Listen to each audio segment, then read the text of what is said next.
Hey guys, welcome to this video. Thanks for joining me. Now in this video, I'll be talking about something that I believe that we should all know about, especially in times like this where the whole economy is in recession and we are relying on the government to bail us out. Now, if you're familiar with my channel, you know that I talk about money and finances and things that relate to our personal finance. So if you're interested in subjects like that, kindly check out my channel. And also if you find value in this video, please give it a thumbs up. And also if you haven't subscribed to the channel yet, consider subscribing to the channel because every week I do videos that will benefit you and other people in the world of finance. Well, if I didn't mention my name is Stephen Ojo and welcome to my channel. Now in this particular video, I'll be talking about the government plans to give more funds to individuals and companies and help sustain the economy. Now we all know that the economy has been struggling for the past couple of months due to the pandemic that we're experiencing, and we know that this may continue for a long time.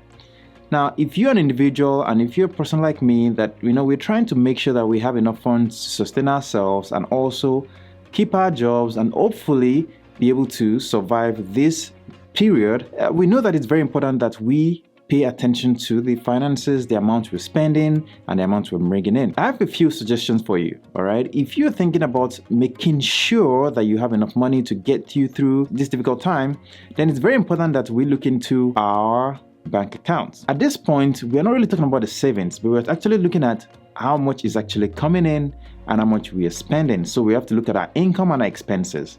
And this is a very simple method of finance that we all take for granted because we all just get paid and spend, and whatever is left we try to save. But the first thing we should always strive to do is actually to save first before we consider our expenses. They always say that you pay yourself first. If you've worked hard for something, then you should pay yourself first before you even pay other forms of expenses. And that is why it's very important that you consider putting between 20% to 30% of your income aside for savings. Now, this savings can often go into a retirement account, can often go into a personal savings account, and any form of savings is a step in the right direction, especially if you're looking forward to having financial breakthrough. Now, the next thing you also want to consider is within that savings, you also want to consider some investments. So you have to consider what you need as a liquid cash and what you need for future use. What you'll be needing for future use should be invested in some form of investment that gives you better returns, because a savings account nowadays, well, returns almost nothing. You should make sure that most of your money is not being held in a savings account, because at the end of the day, your savings will not grow and you need your money to do some work for you so that you don't have to keep working hard to earn money. Now, trust me, sometimes it's as little as $1, $2, $10, $20, depending on how much you put into an investment or a form of savings account that give you better returns will determine how much money you would get back.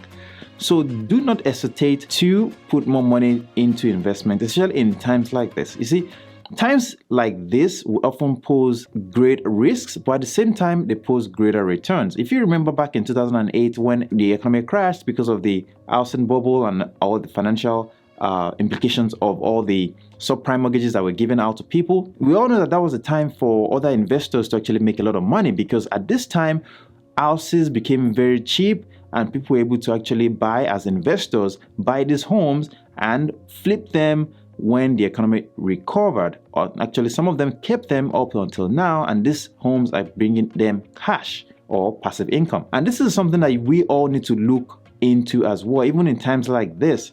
Obviously, we all need to make sure that we are saving enough to pay our own emergencies or cover our own emergencies, but at the same time, we also need to look into the other forms of investment that we can tap into in times like this. And this is why it's very important not just to focus on saving, but we also need to focus on investing as well, because opportunities are presenting themselves. And I believe that even if things do not recover as soon as we anticipate, I believe that this period is a time of opportunity.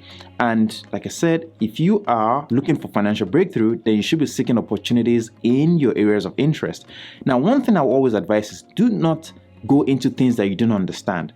Do not go into Bitcoin that if you don't understand how it works. Like for me, I'm not really getting into Bitcoin, even though I've been reading about it, but I haven't yet seen the value in it. I understand the security purposes that it entails and the structure behind it, but the point is it's not really regulated yet.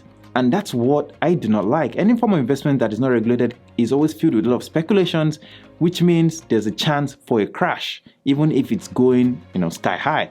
So I always try to avoid things like that. But if you're interested in it and you know about it, then that might be your own opportunity. The next thing I'd like to share with us is the expenses section. So we've talked about the savings, we've talked about the investments. Now let's talk about the expenses section, all right? You see, this time around, I hope that you have been well prepared for a time like this, okay? That's my hope, because the truth is, we all cannot prepare 100% for a time like this, but we know that we can all manage our expenses in some way or the other, like our recurring bills, like those monthly payments that we make to like gym memberships, or our phone bills, or our mortgage, or car expenses, things like that.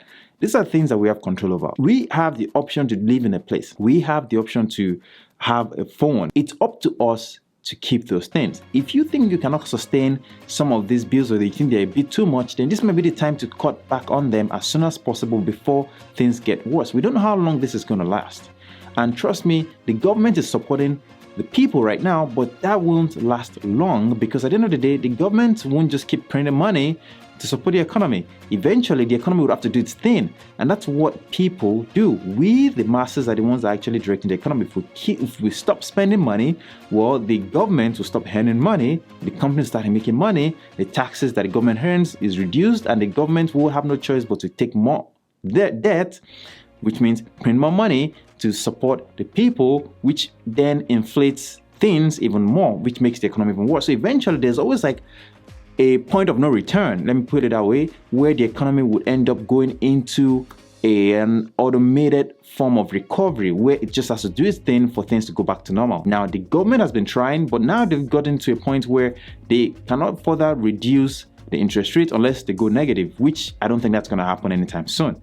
So we need to remember that our expenses are under our control, and we need to start working on them to cut them as quick as possible. Suspend some of those accounts. Call your insurance companies and let them know that, hey, this is a situation right now. They will give you a break. They might give you a cut, or even reduce your monthly bill. And even if it's $20, $30 you can save, it all adds up at the end of the day. So make sure that you are looking into those options as you go along. One of the other things that we need to also pay attention is food. Obviously, we know that dining out is more expensive than cooking our food. So try to cook your food at home by reducing, how much of money you spend on going out, and cook more food at home. The last thing I'd like to share in this video is that you need to understand that it takes a lot of effort to make a decision in times like this. Most of the time, we often look into other people to make our decisions for us. And that is not what we want to do. We have to look at our own personal situation and determine what is best for our situation. You have to look at your own personal situation and determine what's best for you. You are the ones that know your income, you know your expenses, you know how much you can afford to pay in bills every month. So make a decision that will favor you in the long term, and don't look back. When things get back to normal, we can always adjust course and change plans as things develop. Well, that's it. I hope that you found value in this video, and if you have, please give this video a thumbs up. And also, if you haven't subscribed to the channel, please consider subscribing to the channel, because it definitely helps my channel in the long term. And also check out my other videos. All right, you're gonna find value in these videos, so please check them out, and I'll see you in my next video.